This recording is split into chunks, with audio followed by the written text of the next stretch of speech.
ओम नमः शिवाय। प्रदोष अथवा त्रयोदशी का व्रत मनुष्य को सुखी बनाता है। बुध प्रदोष व्रत का महात्म्य को गंगा के तट पर किसी समय वेदों के ज्ञाता और भगवान के भक्त सूत जी ने शौनक आदि ऋषियों को सुनाया था। सूत जी कहते हैं कि त्रयोदशी का व्रत करने वाले को 100 गाय दान करने का फल प्राप्त होता है।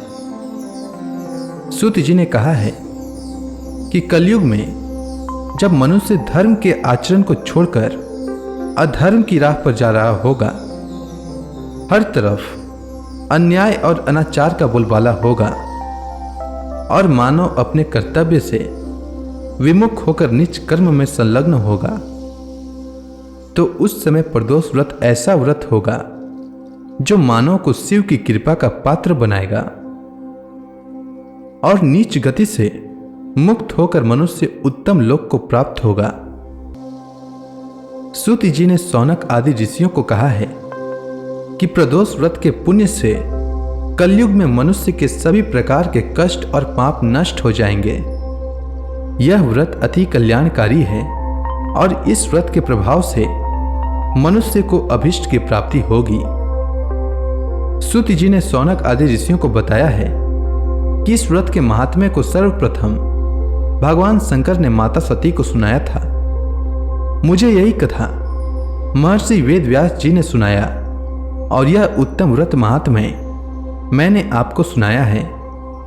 प्रदोष व्रत विधान सूत जी ने कहा है कि प्रत्येक पक्ष की त्रयोदशी के व्रत को प्रदोष व्रत कहते हैं और सूर्यास्त के पश्चात रात्रि के आने से पूर्व का समय प्रदोष काल कहलाता है।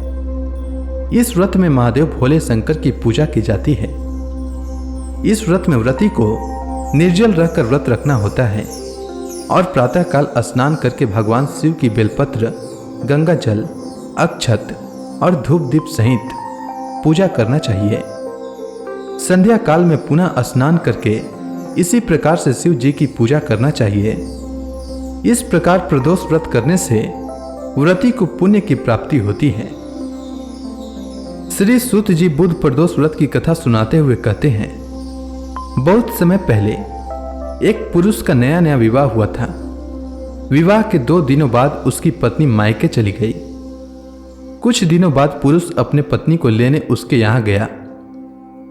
बुधवार को जब वह पत्नी के साथ लौटने लगा तो ससुराल पक्ष ने उसे रोकने का प्रयत्न किया कि विदाई के लिए बुधवार शुभ नहीं होता, लेकिन वह नहीं माना और पत्नी के साथ चल पड़ा। नगर के बाहर पहुंचने पर पत्नी को प्यास लगी।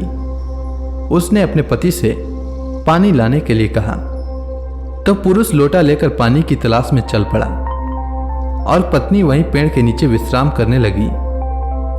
थोड़ी देर बाद पुरुष जब पानी लेकर आता है तो देखता है कि उसकी पत्नी किसी और के साथ हंस हंस कर बातें कर रही है और उसके लोटे से पानी पी रही है। उसको यह सब देखकर बड़ा क्रोध आता है। वह निकट पहुंचता है तो वह देखकर आश्चर्य रह जाता है कि जिस व्यक्ति को देखकर वह क्रोधित हो रहा था उसका शकल उसी की भांति था। पत्नी भी यह सब देखकर सोच में पड़ गई। दोनों पुरुष आपस में झगड़ने लगे। भीड़ इकट्ठी हो गई। सिपाही आ गए।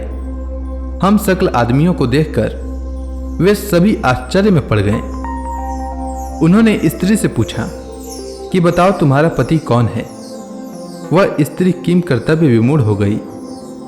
तब वह पुरुष भगवान शंकर से प्रार्थना करने लगा कि हे भगवान भोलेनाथ, हमारी आप ही रक्षा कर सकते हैं, हमारी रक्षा करें। मुझसे बहुत बड़ी भूल हो गई कि मैंने सास ससुर की बातें नहीं मानी और बुधवार को पत्नी को विदा करा लिया।